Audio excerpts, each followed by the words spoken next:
Donc, Chloé, tu as la parole. Merci Christophe, merci à vous d'être là. Et comme tu le disais tout à l'heure, même si la salle n'est pas tout à fait remplie, ce qui compte c'est qu'on soit là, nous, on est tous des personnes engagées, je connais une bonne partie de la salle, et qu'ensuite ces vidéos, elles circulent. Et c'est ça aujourd'hui qui compte. Tu disais tout à l'heure, le téléphone est devenu une télévision, donc on va diffuser à Donf. Aujourd'hui, je vais vous parler du domaine qui est le mien, qui est celui de l'éducation, parce que je suis une enseignante de mathématiques. J'ai été licenciée le 30 septembre 2022, après 3 ans d'un acharnement et d'un harcèlement par l'État, donc l'État de Genève, où sont basés l'OMS, l'ONU, Gavi, le Forum économique mondial et toutes les magnifiques organisations internationales intouchables qui ont mis en œuvre cette crise du coronavirus, du Covid-19, et vous verrez que ce n'est pas leur seul champ d'action à tous ces gens. Aujourd'hui, on va parler donc de l'éducation sexuelle de l'OMS, enfin selon l'OMS, en Europe. Et vous voyez le petit pays ici, là, au milieu, c'est le mien, c'est la Suisse. J'y suis née, je suis naturalisée suisse, je suis française et belge d'origine, et j'habite à 200 mètres ou 300 mètres de l'OMS. Ça faisait un moment que je voulais traiter ces standards de l'éducation sexuelle pour l'Europe, qui est un document qui date de 2010.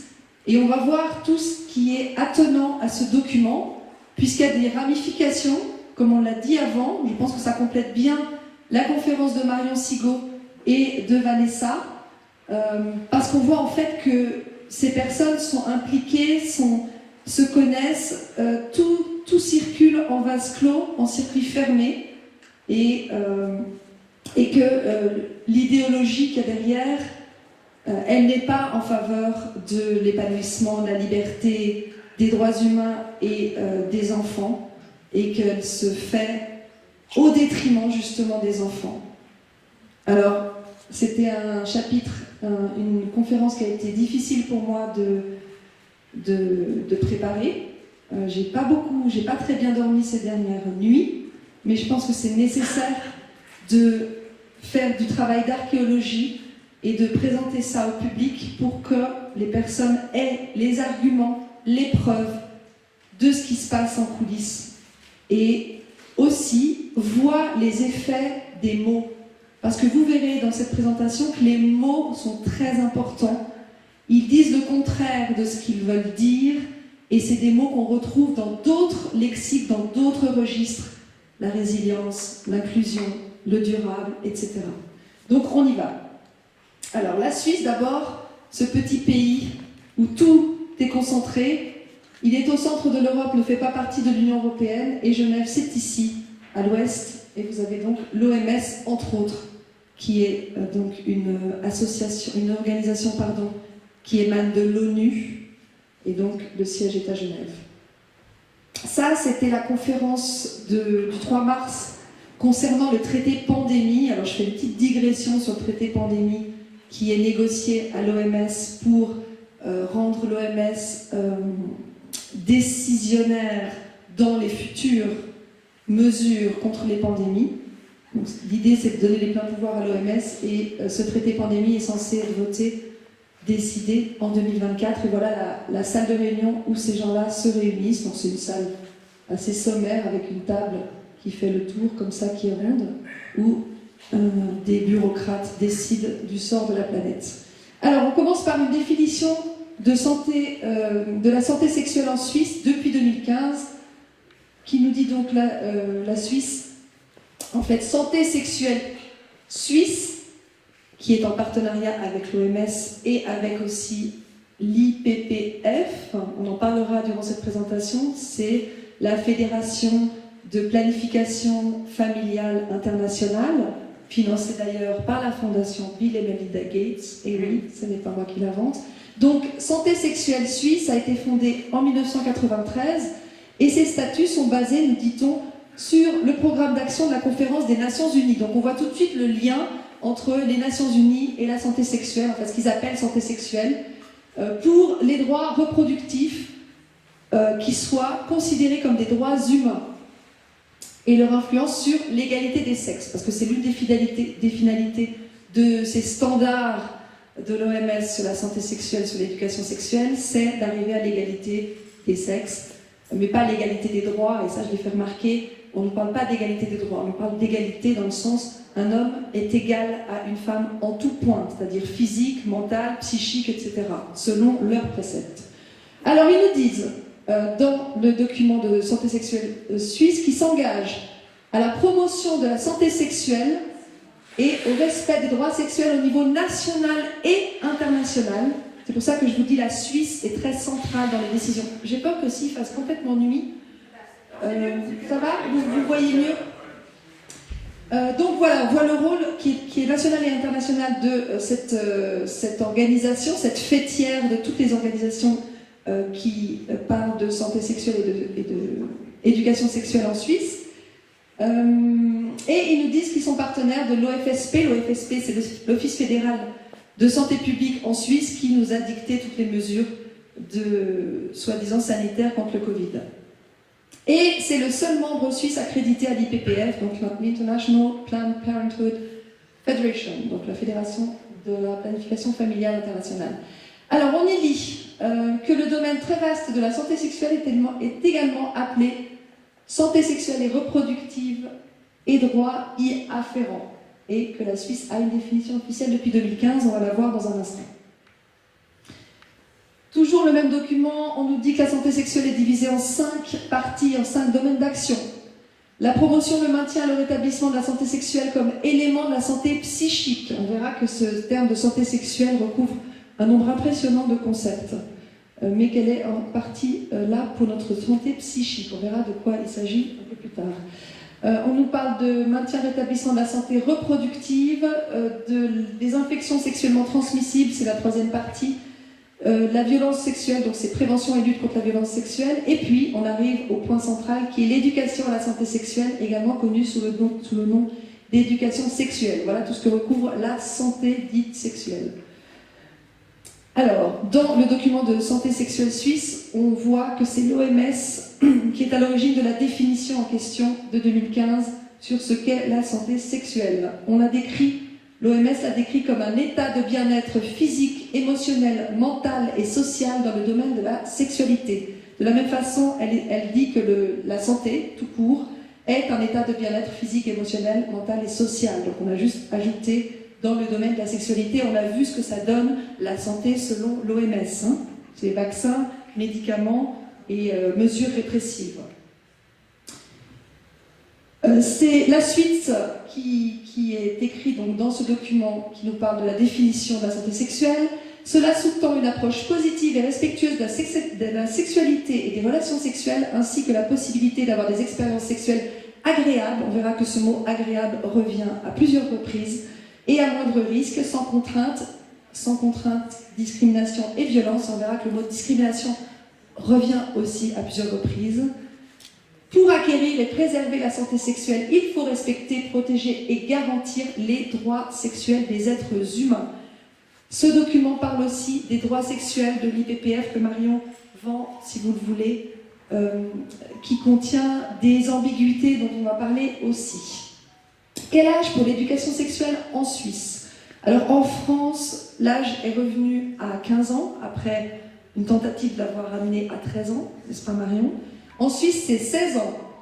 Mais on nous dit quand même que l'éducation à la santé sexuelle à tous les âges de la vie, depuis la naissance jusqu'à la mort, permet de garantir que tout un chacun dispose des informations et compétences nécessaires pour prendre librement et en connaissance de cause des décisions relatives à sa sexualité, à son orientation sexuelle et à son identité sexuée et de genre. Donc on imagine bien qu'une fois que les enfants ont connaissance de leurs droits sexuels et de ce qu'on doit leur inculquer à chaque âge de leur développement, permettent de conclure qu'ensuite ils sont libres d'accepter ou de refuser des pratiques, des pressions, des actes d'ordre sexuel de la part d'adultes. On nous dit justement que il existe une corrélation entre le niveau d'éducation et l'impact sur la santé. Donc tout est lié. Pour être en bonne santé, il faut qu'on ait absolument une éducation sexuelle avec les préceptes que vous allez voir par la suite dans cette présentation. Le volet important de l'éducation générale, l'éducation à la santé sexuelle, permet de prévenir la violence sexuelle, la discrimination, c'est ce qu'on disait avant, la stigmatisation, les grossesses non désirées ou les IST, et garantir l'égalité des chances. Donc il y a cette histoire d'égalité, de discrimination, prévenir la discrimination, mais on verra que la discrimination n'est pas clairement définie. De quelle discrimination on parle? Est-ce qu'on parle d'une discrimination de nationalité, de sexe ou d'âge? On verra que tout est un petit peu mélangé. Alors, afin de garantir l'égalité des chances, l'éducation sexuelle doit être proposée à l'échelle nationale à tous les enfants et adolescents sous une forme adaptée à leur âge en tenant compte des besoins spécifiques. Bon. Et puis surtout, elle doit être dispensée par des enseignants, des spécialistes de la santé sexuelle. Alors je me rappelle des cours d'éducation sexuelle quand j'étais prof, où les profs, donc les enseignants, étaient exclus des cours et c'était donné par des gens qu'on ne connaissait pas, des femmes en majorité, oui c'était des femmes dans mon souvenir, qui n'étaient pas des intermédiaires connus des élèves. Ce n'étaient pas des personnes connues des élèves et je n'avais aucune idée de ce qui s'y disait dans ces cours. Alors, la majorité sexuelle, justement, je vous le disais avant, d'après Wikipédia, c'est l'âge à partir duquel un mineur civil peut entretenir une relation sexuelle avec un adulte sans que cet adulte commette une infraction pénalement réprimée. Alors, à partir de quand un enfant peut faire l'amour avec un adulte? À partir de 16 ans. En dessous de cet âge, les rapports sexuels sont légaux, et c'est ça la subtilité, c'est-à-dire qu'en dessous de 16 ans, les enfants peuvent avoir des rapports sexuels à condition que la différence d'âge ne dépasse pas 3 ans. Donc un enfant de 15 ans avec un enfant de 12 ans, c'est OK. Un enfant de 6 ans avec un enfant de 3 ans, c'est OK. Et par contre, quand il y a un rapport d'autorité entre le mineur et l'adulte, cet âge est élevé à 18 ans. Que ce soit un prof avec son élève, que ce soit un patron avec son employé, que ce soit un supérieur, face à un subalterne, face à un subordonné. En fait, dans tous ces mots qui nous sont dits, il y a ce qu'on dit et il y a ce qu'on ne dit pas. Et il y a ce que ça implique. Donc c'est important de savoir lire entre les lignes aussi. Le cadre de référence pour l'éducation sexuelle en Suisse romande, qui donnera lieu à justement ces cours d'éducation sexuelle qui sont inscrits dans le plan d'études.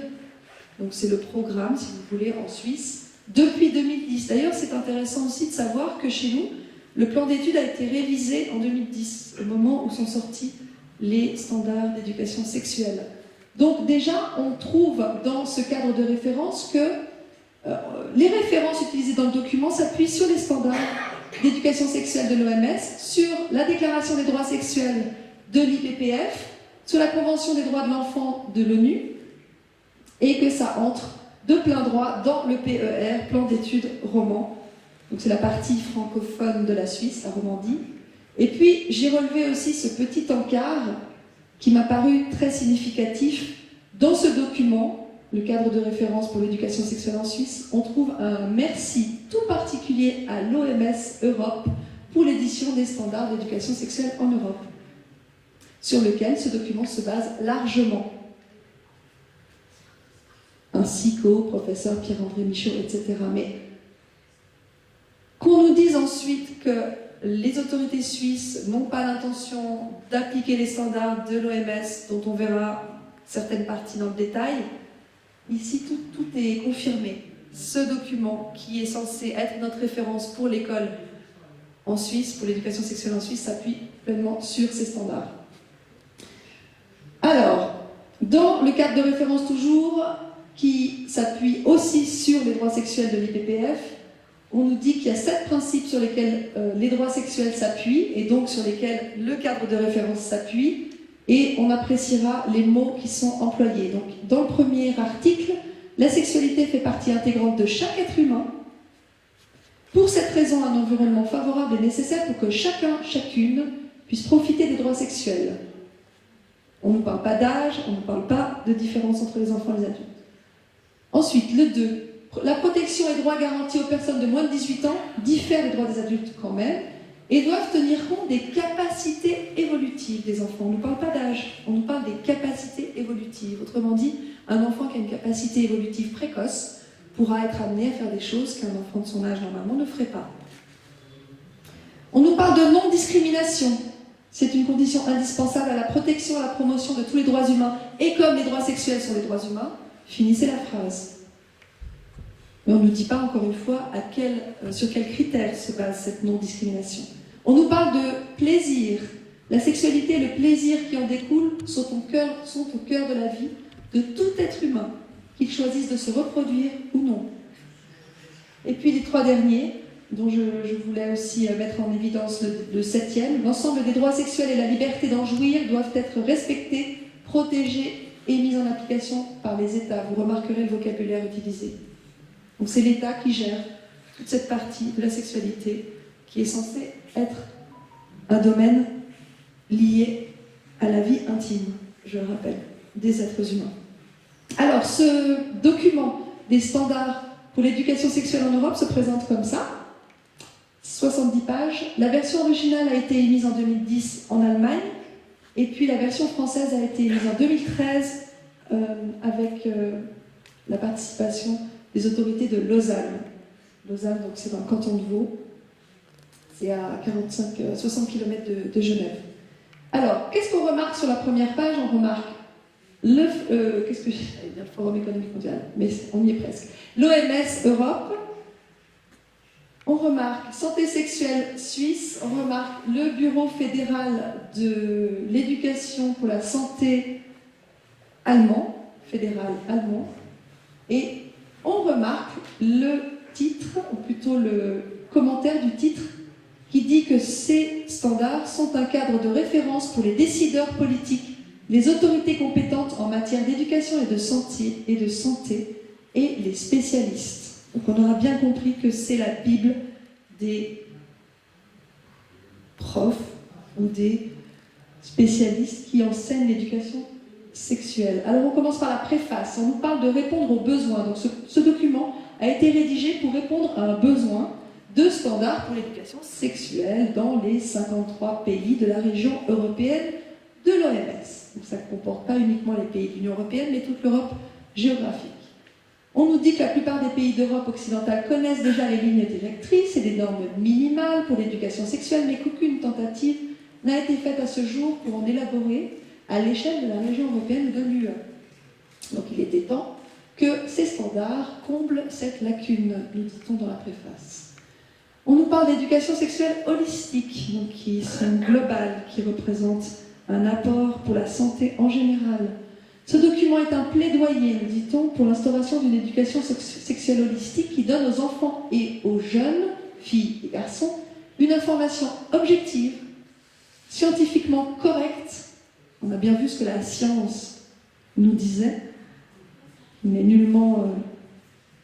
qu'on n'est nullement engagé à contredire, à nos dépens, n'est-ce pas, sur tous les aspects de la sexualité, qui parallèlement les aident à s'approprier les compétences nécessaires pour agir en fonction des connaissances acquises. On nous parle de compétences. Au final, il veut contribuer au développement d'une attitude respectueuse et tolérante et à une société équitable. Alors, on va voir ce que ça donne. On nous parle d'influer sur le développement de l'enfant.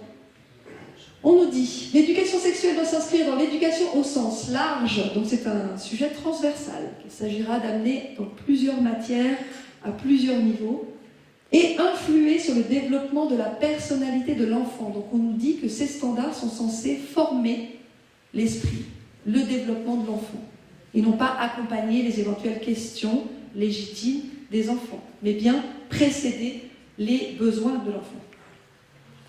Par son caractère, d'ailleurs je vous insiste, ils nous disent, par son caractère anticipatif, Elle contribue à prévenir les effets potentiellement négatifs de la sexualité et à améliorer la qualité de vie, la santé, le bien-être. Oui, c'est toujours pour notre bien-être qu'on fait les choses complètement à sens contraire de la nature. C'est dire que l'éducation sexuelle holistique promeut la santé en général. Donc on met ça dans le grand bassin de la santé. Et comme la santé, c'est pour notre bien, circulez, ne vous posez pas trop de questions. Le travail de ce document a été fait par 19 spécialistes venant de 9 pays différents, donc c'est plutôt le nord de l'Europe, la Norvège, la Suède, la Finlande, la Belgique, l'Allemagne, le Royaume-Uni, la Suisse et l'Autriche. Et on retrouve donc la Fédération de la planification familiale, la santé sexuelle suisse, de nouveau l'IPPF, on retrouve l'UNESCO, la World Population Foundation, la fondation pour la population mondiale, financée aussi par la fondation Bill et Melinda Gates. J'ai été regarder ce matin, c'est très simple, hein, vous allez sur le site de leur fondation, vous voyez tous les financements qu'ils donnent. L'histoire des centres de contraception, de la contraception encore une fois, et l'Université des sciences appliquées et des arts en Suisse. On voit que tout ça tourne autour du contrôle des naissances. D'ailleurs, on parle de planification familiale ou parentale. Pourquoi il s'agirait de planifier quoi que ce soit, en fait, si on réfléchit? Pourquoi ils s'appellent comme ça, ces organismes? Alors, l'introduction, cette fois, ce que les enfants doivent savoir, c'est-à-dire que le présent document formule des standards recommandés pour l'éducation sexuelle et explique ce que les filles et les garçons devraient savoir et comprendre en fonction de leur âge. Vous verrez que les thématiques sont découpées en fonction des âges, ainsi que de leur inculquer quelles valeurs et attitudes ils devraient s'approprier afin de développer un comportement adéquat, positif et sain en matière de sexualité. Donc on nous explique comment ça marche et comment avoir le comportement adéquat en matière de sexualité. Je vous rappelle, et tout le monde le sait, que la sexualité fait partie de l'intime des personnes. De manière générale, le document veut servir à promouvoir la santé sexuelle, au moins c'est dit. Le rôle des professionnels. Alors, on nous dit en introduction de ce paragraphe qu'une grande part de l'apprentissage en matière de sexualité se déroule de manière informelle. Oui, c'est ce que j'ai dit avant. Ça fait partie de la sphère intime des personnes et des enfants, a fortiori. Pourtant, nous dit-on, les professionnels ont un très grand rôle à jouer. Les professionnels, c'est qui? C'est les écoles, les livres, les brochures, les dépliants, les CD-ROM, les sites éducatifs sur Internet, les programmes, les campagnes radio et télévision, et finalement les médecins, les personnels de médecine, les prestataires de services. Et on nous dit que ce document se concentre sur l'éducation sexuelle en classe scolaire. Alors comment s'est développée l'éducation sexuelle en Europe? Un petit historique qui nous est fourni en page 12. On nous dit que l'éducation sexuelle a officiellement démarré en Suède en 1955. Elle était obligatoire dans toutes les écoles en 1955. Ensuite en Allemagne en 1968. En Autriche en 1970. Aux Pays-Bas et en Suisse dans les années 70 toujours. Et puis la France vient un peu plus tard avec l'Angleterre, avec la Grande-Bretagne dans les années 1990, 2000, 2010. Et puis la suite, les pays du Sud rejoignent le mouvement plus tard. On nous dit aussi que la tendance générale depuis quelques décennies est à l'éducation sexuelle obligatoire. Et on précise, pour être sûr que tout le monde ait bien compris, qu'il n'y aura pas de clause d'exception qui permettrait aux parents de retirer leurs enfants de la classe s'ils ont des objections sérieuses par rapport au programme. C'est-à-dire votre enfant est obligé d'assister à ces cours. Quelques définitions nous sont prodiguées. En page 17, le sexe, c'est les caractéristiques biologiques qui définissent l'être humain, que ce soit un homme ou une femme. Je ne sais pas s'ils vont le réactualiser avec la tendance actuelle. Mais bon. La sexualité est décrite comme un aspect central de l'être humain. Alors ça, on l'a déjà dit avant, donc on a bien compris que la sexualité est au centre de tout, selon l'OMS, tout au long de la vie, et comprend le sexe, les identités, les rôles sociaux associés au genre, l'orientation sexuelle, l'érotisme, le plaisir, l'intimité, la reproduction. En termes de définition toujours, santé sexuelle. La santé sexuelle est un état de bien-être physique. Donc on nous parle de bien-être, d'agréable, de plaisir, vous avez remarqué. Physique, émotionnel, mental lié à la sexualité, c'est ce qu'on a dit avant. Donc c'est la définition de la santé sexuelle selon l'OMS. Et l'éducation sexuelle signifie l'apprentissage des aspects cognitifs, émotionnels, sociaux, interactifs et physiques de la sexualité. Bref, il recoupe tout ce qui concerne ce qui se passe en dessous de la ceinture. Alors les arguments selon eux. Donc on nous répète encore et toujours que les droits sexuels englobent le droit de tous à l'éducation sexuelle au cas où nous ne l'avions pas bien intégré. Ils citent l'article 8 de la Déclaration des droits sexuels de l'IPPF qui dit que toute personne sans discrimination aucune a droit à l'éducation et à l'information nécessaires et utiles pour l'exercice de sa citoyenneté dans les sphères privées, publiques, politiques. Tout est mélangé et aucune discrimination. On ne parle jamais de discrimination sur l'âge. On rejoint alors ces objectifs du millénaire. Ça vous rappelle peut-être d'autres objectifs qui vont suivre juste après, les objectifs du développement durable de l'ONU. Ça, c'est les ancêtres des objectifs, des 17 objectifs du développement durable, Agenda 2030. Ces 8 objectifs-là sont arrivés à échéance fin 2015 et les 17 objectifs du développement durable les ont suivis. Donc ça, c'est les OMD, les objectifs du millénaire, c'est 2000-2015. Et on nous explique en page 22 que 3 de ces objectifs-là, 3 sur 8, concernent donc la santé sexuelle et l'éducation sexuelle. Il s'agit de l'objectif 3 sur l'égalité des genres, de l'objectif 5 sur la santé maternelle et de l'objectif 6 qui inclut le VIH et le sida. C'est combattre le VIH, le sida, le paludisme et d'autres maladies. Donc on voit le lien toujours avec le fameux développement durable qui est là pour notre bien-être et pour une harmonie entre tout le vivant, les plantes, les animaux, les êtres humains. On rappelle l'agenda 2030, 17 buts du développement durable auquel adhère Santé Sexuelle Suisse, donc c'est un partenaire de Santé Sexuelle Suisse, qui a été émis en septembre 2015 avec ses 17 objectifs, il n'y a pas de S à 17, donc pas de pauvreté, plus de faim. J'ai mis en rouge les concepts qui concernent justement la santé sexuelle, l'éducation sexuelle, bonne santé et bien-être, éducation de qualité, je pense que j'aurais pu également mettre éducation de qualité dedans, égalité entre les sexes, eau propre et assainissement. Je sais pas, j'en profite pour faire une petite parenthèse sur l'eau propre. En ce moment, c'est l'obsession de Macron et de l'ONU. L'eau propre, c'est-à-dire contrôler l'eau, comme le souhaitait Peter Brabeck, ex-président de Nestlé, qui est vice-président du Forum économique mondial d'ailleurs, qui disait en 2005 que l'eau était une denrée marchande comme les autres et qu'il s'agissait de la privatiser. Donc l'objectif, c'est de la contrôler, y compris l'eau des rivières, l'eau potable partout. Énergie propre et d'un coût abordable, travail décent et croissance, industrie, innovation et infrastructure, plus d'égalité, donc inégalité réduite, ville et communauté durable, on pense aux smart cities qui nous contrôlent du réveil au coucher, consommation, production responsable, lutte contre les changements climatiques.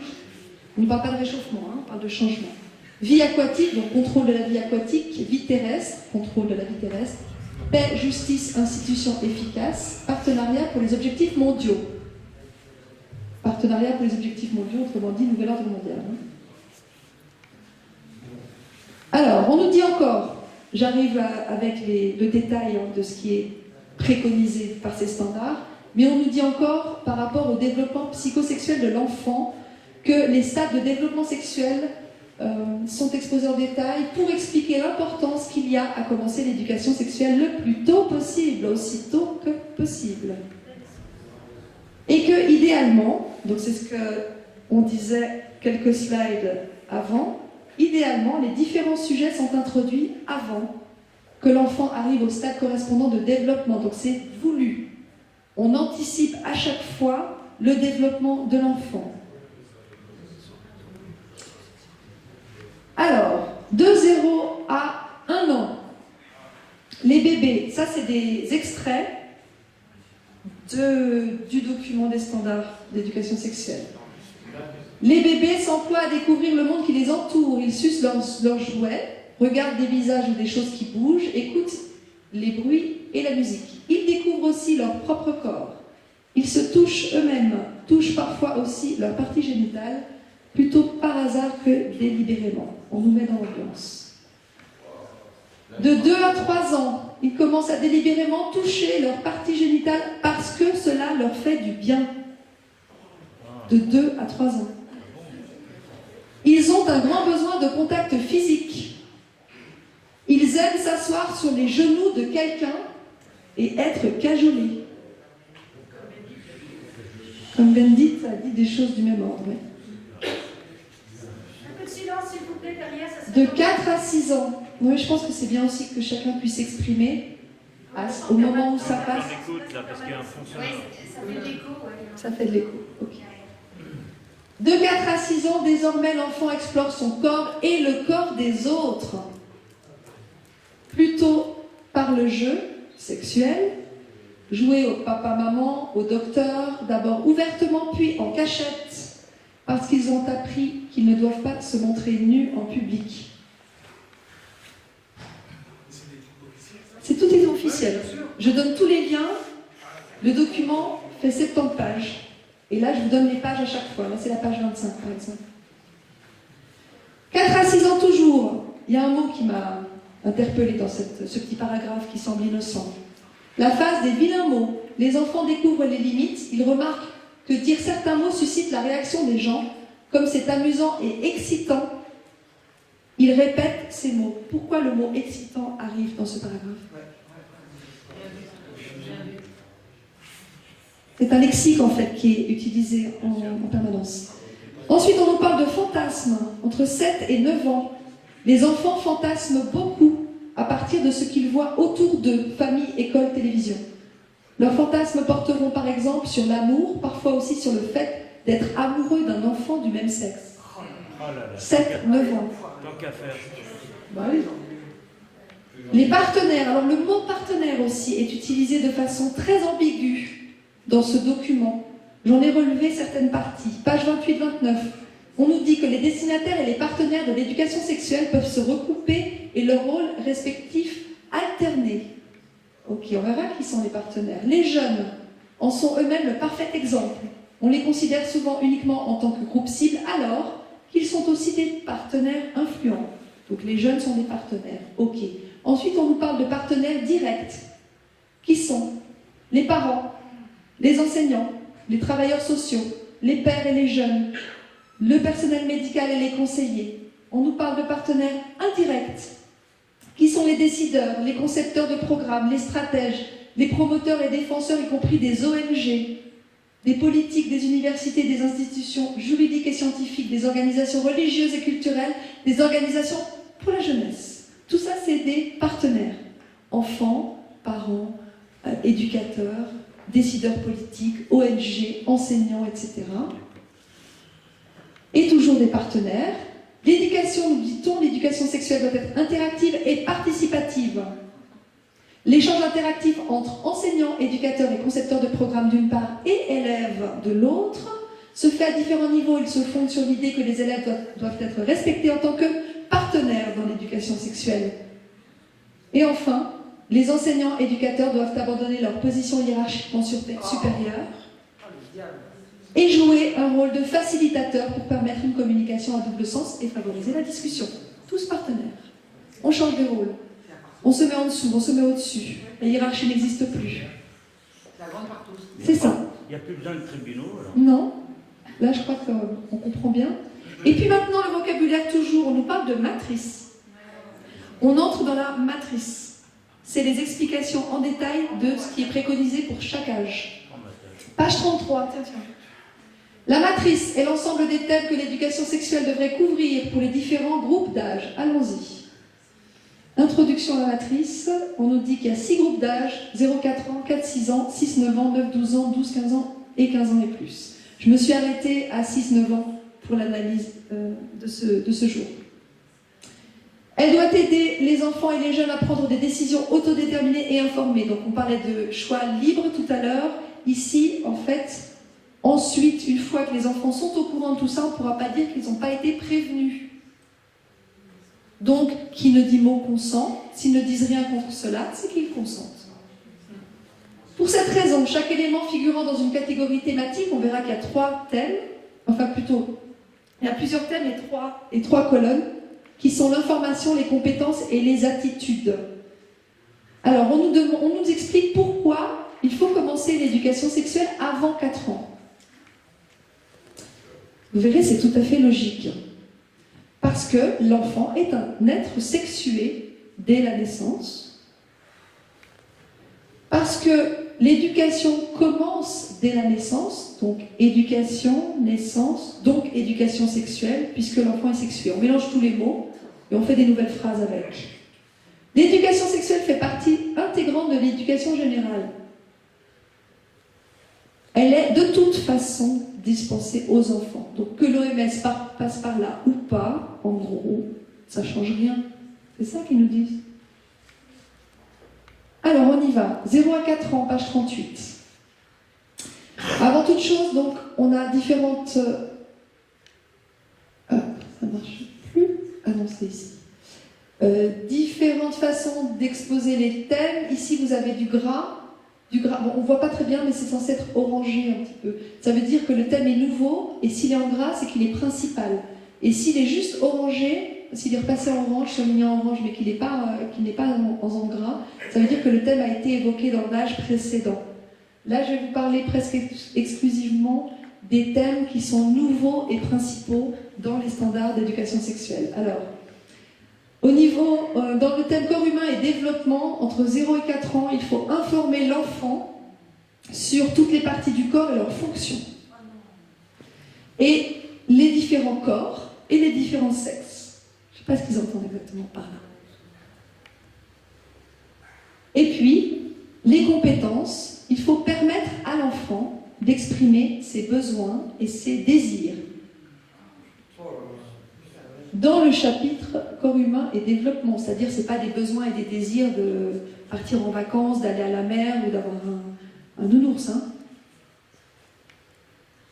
Toujours de 0 à 4 ans, au chapitre sexualité, c'est celui qui m'a le plus choqué. Informer l'enfant sur le plaisir et la satisfaction liés au toucher de son propre corps, la masturbation enfantine précoce. La découverte de son propre corps et de ses parties génitales, le fait que le plaisir lié au contact physique est un aspect normal de la vie de chacun, et la tendresse et le contact physique comme une expression de l'amour et de l'affection, au chapitre sexualité, je le rappelle. Contact et tendresse comme une expression de l'amour et de l'affection. Ok. Toujours de 0 à 4 ans, page 39. Dans le chapitre sexualité, santé et bien-être. Alors, informer l'enfant sur les bonnes et mauvaises expériences de son corps. Qu'est-ce qui provoque un bon ressenti ou une bonne sensation? Le droit de refuser si l'expérience ou le ressenti n'est pas plaisant. Et quid de la situation dans laquelle l'expérience ou le ressenti est plaisant? C'est le droit de dire oui. Exactement. Ce qu'on voit en creux, c'est que le consentement est considéré comme activé quand l'enfant ne dit rien. À partir de 0 ans. À partir de 0 ans. À partir de la naissance. Ok? De 0 à 4 ans encore. Informer l'enfant sur le droit d'explorer les identités sexuelles à la naissance. Le droit d'explorer la nudité et le corps, d'être curieux. La nudité de qui? Alors, c'est pas précisé, effectivement. Très important de voir ce qui n'est pas dit. Bien sûr. On passe aux 4-6 ans, page 40, dans le thème sexualité. Consolider son identité sexuelle. Qu'est-ce que ça veut dire, consolider son identité sexuelle à 4 ans? C'est énorme. De 6 à 9 ans, page 42. Informer l'enfant sur les changements physiques, les menstruations et l'éjaculation. 6 ans. c'est des surhommes, ça. Mais c'est comme ça depuis 2013. Il date de 2010 en fait, les standards, et en français depuis 2013. Ouais. Sexualité, santé, bien-être de 6 à 9 ans. Informer l'enfant sur l'influence positive de la sexualité sur la santé et le bien-être. On est toujours dans cette rhétorique du bien-être, du plaisir, hein, à 6 ans. Et puis, discuter de ses propres expériences, donc permettre à l'enfant de discuter de ses propres expériences, besoins et désirs en relation avec les normes culturelles. On fait un petit détour du côté de ce monsieur, Alfred Kinsey. Vous verrez qu'il y a un lien. Il est né en 1894, mort en 1956. C'est lui. Bonne tête de vainqueur. Alors, financé par qui? Par Rockefeller. Qui a financé également l'OMS, je le rappelle. Mais on va faire une petite rétrospective non exhaustive de ce qu'a financé la Fondation Rockefeller. Un article de France Inter, complété par une information trouvée dans Libération, article de 2020, respectivement de 1996. Le professeur Alfred Kinsey, qui est à l'origine un zoologue spécialité dans les guêpes, qu'il épingle par milliers. Donc c'était pas pour les élever, hein, c'était pas pour faire une étude sur les guêpes, mais en tout cas, il aimait bien les mettre sur son tableau de chasse. Il fonde dans l'Indiana aux États-Unis un institut, donc l'Institut Kinsey, financé donc par la Fondation Rockefeller, qui publie 2 rapports, dont on va parler dans un instant, qui prétendent mesurer en 48 et en 53 le comportement sexuel des Américains. Ce que ne dit pas cet article, c'est qu'il s'agit de mesurer le comportement sexuel des enfants à partir d'un échantillon de population géant. Je fais ce petit rappel sur la famille Rockefeller qui a financé la Standard Oil, donc c'est tout ce qui concerne le pétrole et l'essence avec Esso, ExxonMobil, Chevron, BP. L'Université médicale Rockefeller, 1901, ils ont fait des essais de vaccins stérilisants. Le rapport Flexner de 1910 qui a permis de passer de la médecine naturelle dans le monde à la médecine chimique des labos pharmaceutiques. J'ai fait une émission là-dessus il y a quelques mois. La Fondation Rockefeller en 1913, en même temps que la Réserve fédérale des États-Unis. Le Codex Alimentarius qui formate toute notre alimentation. Les programmes eugénistes sous l'Allemagne nazie, l'Institut Kinsey, dont on a parlé à l'instant, l'OMS, l'OMC, l'Organisation mondiale du commerce, le WWF, le Fonds mondial pour la nature, l'ONU, la famille Rockefeller a donné le terrain où est construite l'ONU à New York, le siège de l'ONU à New York, les tours du World Trade Center. Eh oui, c'était Rockefeller. Les 3 associations, les 3 organisations mondialistes, le CFR, Bilderberg, la commission trilatérale, avec d'autres mondialistes. La Réserve fédérale, donc la Banque centrale américaine, qui rachète d'ailleurs le Crédit Suisse en partie chez nous en ce moment, qui avait sauvé l'UBS en 2008. La Société américaine de cancer, qui a déclaré que finalement les hydrocarbures ne pouvaient pas causer le cancer, mais vu qu'ils étaient propriétaires de tout ce qui était pétrole, forcément, ça arrange bien les bidons. Qui est en partenariat avec Pfizer d'ailleurs, hein, la société de cancer. L'Université de Chicago, qui est l'école de pensée de Milton Friedman, qui est à l'origine du néolibéralisme. Et IDE 2020, qui s'associe avec Gavi pour faire l'identification digitale. La liste est beaucoup plus longue que celle-ci, mais j'avais plus de place, donc j'ai fait une sélection. Revenons sur Kinsey, les rapports Kinsey. 1948, le premier rapport, comportement sexuel de l'homme, en anglais, Sexual Behavior of the Human Male. L'équivalent pour la femme en 1953, Sexual Behavior of the Human Female, comportement sexuel de la femme, qui contiennent ce qui suit. Alors attention, c'est pas très net, mais on comprend l'essentiel. Donc celui-ci vient du rapport sur les hommes, 1948, qui s'appelle Expérience des orgasmes chez les préadolescents. Donc c'est ça qui est écrit ici. Qu'est-ce que c'est qu'un préadolescent? Ça commence à 2 mois. Ici vous avez les âges Donc vous avez 2 mois, 3 mois, 4 mois, 5 mois, jusqu'à 12 mois. Ensuite, vous avez jusqu'à 1 an. Donc là, c'est la somme de tous ces âges. Ensuite, vous avez jusqu'à 2 ans, 3 ans, 4 ans, 5 ans, 6 ans, jusqu'à 15 ans. Alors, qu'est-ce qu'on voit? On voit en conclusion que 65% des enfants violés auraient, alors il n'évoque pas le terme de violé, ça c'est moi qui l'ai rajouté, auraient eu un orgasme. Donc c'est 206 enfants sur 317, donc 317 enfants testés. On ne sait pas exactement comment. Et on voit ici donc que les enfants de moins d'1 an sont au nombre de 28. Que sur ces enfants-là, ici vous avez à gauche cases not, c'est pas très facile, not reaching climax. Donc climax c'est orgasme. Donc ceux qui n'atteignent pas l'orgasme, il y en a 19 sur les 28, et ceux qui l'atteignent, il y en a 9, soi-disant. Ensuite, dans les âges qui sont un peu plus élevés, 2 ans, 3 ans, 4 ans, 5 ans, on voit d'après cette liste que ceux qui atteindraient, j'ai du mal à dire, ça me choque tellement, qui atteindraient l'orgasme sont plus nombreux que ceux qui n'atteignent pas. Et la tendance se confirme, jusqu'à donc obtenir presque le double, enfin le double, de ceux qui ont un orgasme, soi-disant, avec ceux qui n'en ont pas. C'est scientifique. C'est super scientifique. Ici, vous avez l'un des extraits du rapport, sur les mâles. Hein. Là, on nous dit c'est un exemple de multiples orgasmes sur les garçons préadolescents. On voit ici qu'un enfant de 4 ans a eu 26 orgasmes en 24 heures. On voit qu'un enfant de 2 ans a eu 4 orgasmes en 2 minutes. Un tous les 30 secondes. C'est sordide.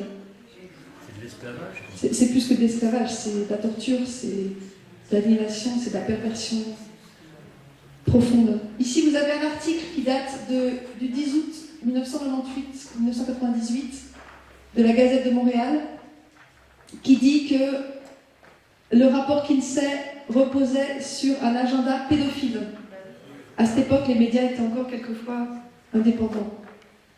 Et puis, vous avez cette dame, Judith Reisman, dont Marion Sigaud m'a fait connaître les travaux, qui a exposé le fameux Alfred Kinsey.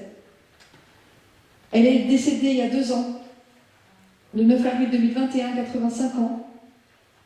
Son combat, c'était sauver les enfants de ces adultes pervers qui veulent les sexualiser dans les faits, depuis la naissance, et le faire accepter par la société. Donc, ils veulent faire accepter par la société la sexualisation depuis la naissance des enfants. Elle se battait contre Alfred Kinsey à partir de 1947, juste avant le premier rapport. Donc, elle disait qu'un certain docteur Alfred Kinsey, père de la révolution sexuelle et de la théorie du genre, on verra par la suite que c'est lui qui a initié tout ça, s'était lancé dans des expériences de viol sur enfants. Elle a étudié les graphiques, les tableaux, dont je vous ai montré un extrait tout à l'heure, de ce médecin, qui n'est pas tellement médecin, il est zoologue, qui fournissait des données sur des bébés qui avaient eu des orgasmes. Elle relève, comme on l'a fait juste avant, comment ces bébés avaient-ils pu avoir des orgasmes et comment cela a-t-il pu être observé. Un enfant de 4 ans aurait eu 26 orgasmes en 24 heures. Quelques articles de journaux qu'il est difficile de lire, mais dont j'arrive à lire quand même ici. C'est donc le rapport Kinsey revisité, il date du 21 mai 1983. Et c'est un article qui explique donc que Judith Reisman attaque Alfred Kinsey en justice, qu'elle dit que ses expériences sont des abus et que ces enfants ont été soit drogués, soit forcés par le docteur Kinsey et ses collaborateurs. Et ça lui a coûté cher. Elle a été jusqu'au bout de sa démarche, jusqu'à ce qu'elle n'ait plus d'argent. Et elle a même été diffamée, comme quoi cette pratique n'est pas nouvelle, par les médias de l'époque, USA Today. Donc ça, c'est un article du 3 janvier 1984 qui s'appelle Porn Grant Tied to Anti-Kinsey Book. Donc ça veut dire subvention porno liée au livre anti-Kinsey. En fait, dans cet article, ils décrivent une subvention que Judith Reisman aurait reçue de 800 000 $ par le département de la justice anti-pornographie. Donc en fait, en gros, il diffame, il discrédite Judith Reisman en disant qu'elle a reçu des fonds pour faire ce qu'elle fait contre l'honnête et bienveillant Alfred Kinsey. Alors, le toujours bienveillant Alfred Kinsey est le héros de la Task Force LGBT aux États-Unis. En juin 2019, il était cité parmi les 50 pionniers et héros américains intronisés sur le mur d'honneur LGBT national. Donc là, il fait partie de la liste. J'ai arrêté la liste après son nom. Et vous avez donc le mur d'honneur national LGBTQ. Les 50 premiers, vous avez Alfred Charles Kinsey. Tout ça, c'est des extraits de documents officiels. Il n'y a que des extraits de documents officiels dans ma présentation. Et puis, je vais sur le site donc, du fameux LGBTQ National Task Force et je lis que le National LGBT Task Force est le plus ancien groupe national de défense des LGBTQ du pays, qu'il renforce le pouvoir, prend des mesures et crée des changements pour atteindre la liberté et la justice pour les lesbiennes, gays, bisexuels, transgenres et queer, en tant qu'organisation progressiste de genre, de race, d'économie et de justice sociale. Le groupe de travail œuvre pour une société qui valorise et respecte la diversité de l'expression et l'identité humaine. Voyez-vous ça? Institut Kinsey, leur page LinkedIn. J'ai été curieuse, j'ai été voir. Donc on nous dit que leur créneau, c'est explorer la sexualité, les relations, le bien-être. Ces liens avec l'ONU. Sur le site de l'ONU, Nations Unies, on voit que l'Institut Kinsey a obtenu le statut consultatif spécial auprès de l'ONU dans son Conseil économique et social, ECOSOC, comme le Forum économique mondial. Donc l'Institut Kinsey l'a obtenu en 2014, le Forum économique mondial l'a obtenu en 1995.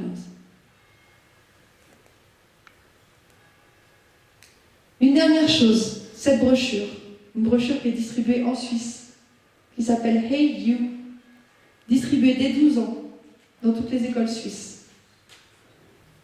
Évidemment sponsorisée par Santé Sexuelle Suisse, toujours. On y trouve ces pages. Page 31, on nous parle de sexité seule ou avec d'autres personnes. Page 35, on parle de, là on voit le dessin dans God, donc on nous parle de vibromasseur et de plug anneau. Et on voit aussi cette image, là. Donc des enfants à partir de 12 ans. On voit aussi ça, à la page 36, on parle de pénétration vaginale et anale. 12 ans. Heureusement, AU est sous le coup d'une plainte pénale déposée en novembre 2022 pour acte d'ordre sexuel sur les enfants, article 187, alinéa 1 du Code pénal suisse. Ma conclusion, par une association de défense des enfants, mais une vraie, pas une institutionnelle, une association de citoyens. Il faut les citer. Je vais les citer, en fait tout est dans mes réseaux, tout sera dans les sources. T'as raison. Merci. Absolument. Ma conclusion, OMS, ONU et pédocriminels sont comme les vampires, ils craignent la lumière. Alors allons-y, allumons les pleins phares. Merci à vous. Merci Chloé. Super. Alors, vous comprenez bien que ce qu'elle vient de dire, qui vient d'être enregistré, ça va circuler. S'il te plaît, est-ce que je peux rajouter quelque chose tout de suite? Vas-y. Parce qu'il ne faut pas le faire quand il est chaud. Tout ce qu'a dit, je confirme absolument tout, je veux dire, ça fait partie de mettre en mots. Je voudrais dire que... Ah, je voulais juste qu'on te voit mieux. C'est bon. La façon dont les orgasmes ont été obtenus sur les enfants par Kinsey, c'est ça qui est très très important. Et Judith se les fait confirmer. Judith, je la connaissais personnellement, hein, elle est venue chez moi. Elle dit que il est avéré que ce qui était considéré comme orgasme, puisque un enfant de 2 mois ne peut pas dire, c'était les hurlements, le halètement, les convulsions, les évanouissements et les tentatives de fuite des enfants. Voilà. Merci pour ça. Donc, là, Marion, elle vient de vous expliquer ce que c'était que le mensonge. Voyez? Eh ben, les mensonges, on les retrouve partout dans tous les domaines. Merci Voilà. beaucoup. Donc, en tout cas, Chloé, c'est... Tout est documenté. Voilà. Donc, C'est ça que j'aime faire, c'est vraiment mettre en lumière ce qui existe au niveau de ce qui est Voilà. officiel. donc, on a des réunions, même si les images qui sont prises vont partir sur tous les réseaux, mais partout.